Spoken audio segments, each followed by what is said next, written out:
You know, there's something about wild edibles that I've always found fascinating. The past few years, I've definitely researched more and really kept an eye out for them as I'm out on the trail. And today I want to show you one of those things.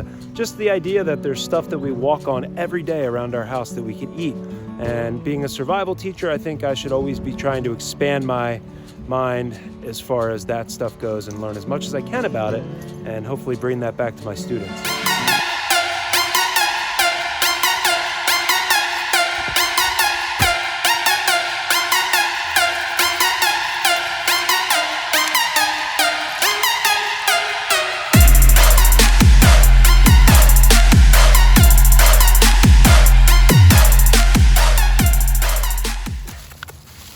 Hey guys, Climbing Bushcrafter here.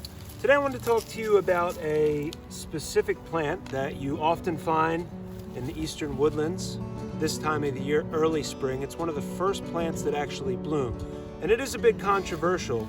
It's called the Lesser Celandine. It's right here.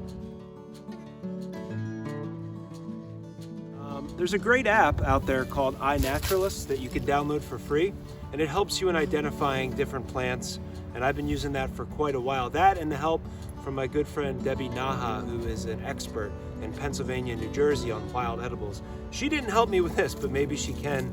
I do have some questions, but the research that I've done on the Lesser Celandine, also called the Fig Buttercup, it questions its edibility. It's edible at certain times of the year. It's said to have some sort of poisonous elements to it that can blister the skin and do some different things. But mostly from what I read, if cooked properly, seems to eliminate or alleviate all of those things. So from the standpoint of a survival food, sure. It's in mass quantities here in the eastern woodlands. I know it's an invasive species, so it's not great for the environment here. If you dig up some of the roots, you'll see, and I wish I had a little shovel with me today. I've been collecting a couple of these. You'll see what they kind of look like. Probably need to give them a good wash down in the creek.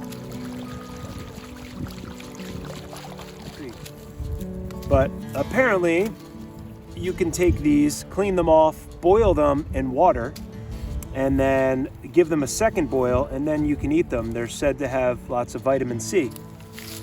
From what I understand, the poisonous quality of this particular flower, this particular plant, does go away when cooked.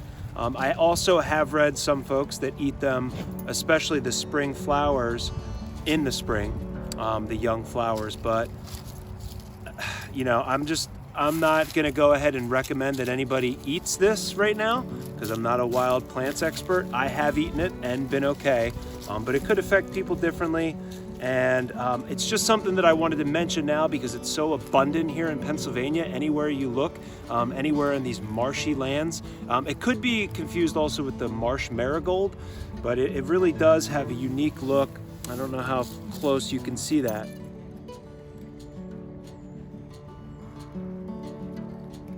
And if you look it up, you do a lot of research, there's a lot of folks in Europe that do eat this quite abundantly, and they will wash it off, boil it, cook it in various ways, and that breaks down the poisonous element to this flower.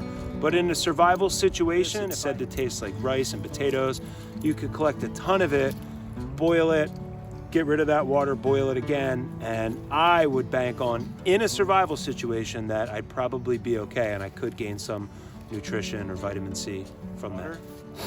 And it's called the Lesser Celandine. I believe I'm saying that right. Also the Fig Buttercup. Climbing Bushcrafter, see you next time.